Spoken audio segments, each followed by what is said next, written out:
Bonjour à tous, c'est avec le sentiment du devoir accompli que je vous annonce avoir gagné une décision de justice qui fera jurisprudence à La Réunion concernant le respect obligatoire de la parité au sein des tableaux des adjoints durant toute la durée du mandat. Que signifie la parité en politique et comment cela doit fonctionner dans un conseil municipal? La parité en politique est l'égalité de représentation entre les élus de chaque sexe, avec une alternance des femmes et des hommes. Elle a pour objectif de permettre un égal accès des femmes et des hommes aux hautes fonctions de décision dans la vie publique. Cette parité, prévue dans notre Constitution, dans des lois et dans le Code général des collectivités territoriales, s'impose de façon obligatoire à tous les maires de la Réunion. Dans le tableau des adjoints, cela doit se traduire par une alternance obligatoire des élus, une femme, un homme ou l'inverse, à savoir un homme, une femme, etc. Cette alternance doit exister durant toute la durée du mandat et non uniquement lors de la première élection. Cette parité doit ainsi être maintenue même en cas de démission ou de retrait de fonction d'adjoint.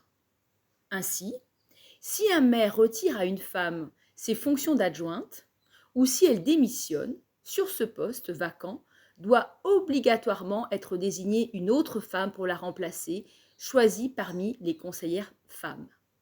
J'invite Monsieur le Préfet à passer en revue tous les tableaux des adjoints à la lumière de cette décision de justice. Il constatera, comme moi, de nombreuses violations de cette loi sur la parité. Pour les temps salés, cette décision de justice que j'ai gagnée a annulé le tableau des adjoints de décembre 2023, totalement illégal, car le maire a en effet placé 2 hommes en premier et en deuxième rang d'adjoints, après m'avoir retiré mes fonctions d'adjointe.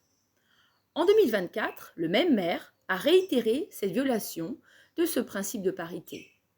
Suite à la démission d'une adjointe, cette fois-ci, il a refait un tableau d'adjoints avec toujours ces 2 hommes côte à côte, premier et deuxième adjoint. Au conseil municipal de l'étang Salé de juin 2025, malgré cette décision de justice qui lui a été notifiée tout comme moi par le tribunal, toujours aucun nouveau tableau d'adjoint à l'ordre du jour, voyons. Mathieu Haro piétine ainsi ouvertement, voire fièrement la parité, et démontre encore une fois son manque de respect vis-à-vis des femmes, même celles de sa propre majorité. Quelle crédibilité alors, peut-on se poser comme question, pour un tel maire qui continue à violer les lois en se croyant tout permis? J'ai donc saisi Monsieur le Préfet de cette situation. La loi s'imposant à tous les citoyens, elle doit aussi s'imposer aux maires et aux maires de l'étang Salé. Il faut en finir avec ces techniques, avec ces méthodes, avec ces élus qui se croient au-dessus des lois et des citoyens. Je vous souhaite une très bonne journée à tous et je vous donne rendez-vous à très bientôt. Au revoir.